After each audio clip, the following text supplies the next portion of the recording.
Lynch from the 8th Congressional District of Massachusetts. And this was originally going to be a holiday message to my constituents, my people today, but then Trump changed the name of the Kennedy Center for the Performing Arts. And even though we all have a lot of things to worry about today, just as an Irish Catholic from Boston, I just can't let this one go.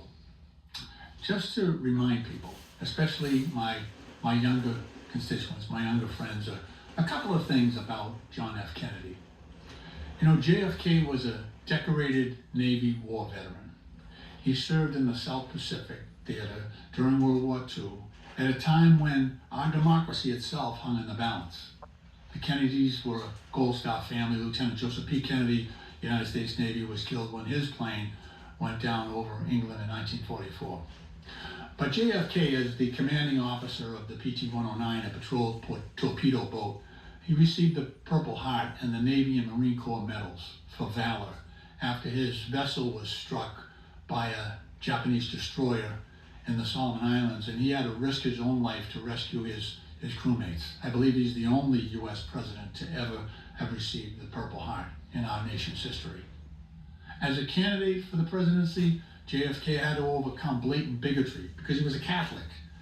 But his victory as our youngest president inspired us all with optimism, while his vision actually launched our national mission into space at the time and made us, I think, as Americans, reimagine what was possible.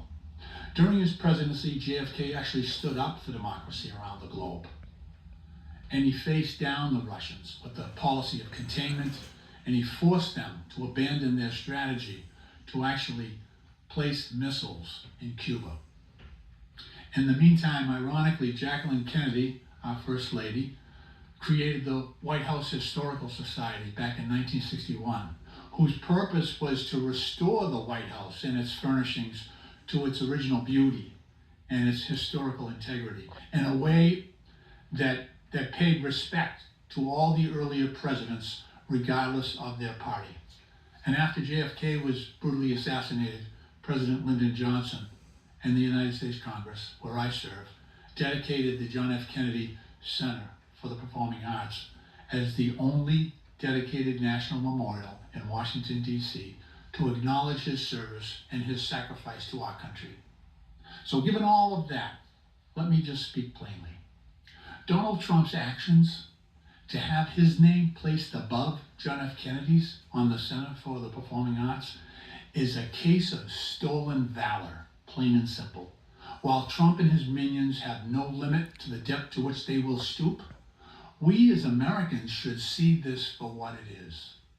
It is something that is deeply shameful. This is not right. Trump is trying to steal an honor for which he is not deserving. And in his attempt, he proves his unworthiness. I'm actually embarrassed for him. And what is most regrettable is that Trump and his hand-picked board members have enabled him to drag down the memory of someone who sacrificed everything for our country. It is both immoral and illegal. So this week, I reached out to our friends at Democracy Forward, God bless them, and other pro-democracy groups to bring legal action to restore the original legislative intent of Congress. I've also invited my colleagues in the House and Senate to support my resolution to remove Trump's name from the Center for the Performing Arts. And also to call upon those board members who supported this noxious decision to resign immediately. I'll keep you updated on our progress. Thank you all.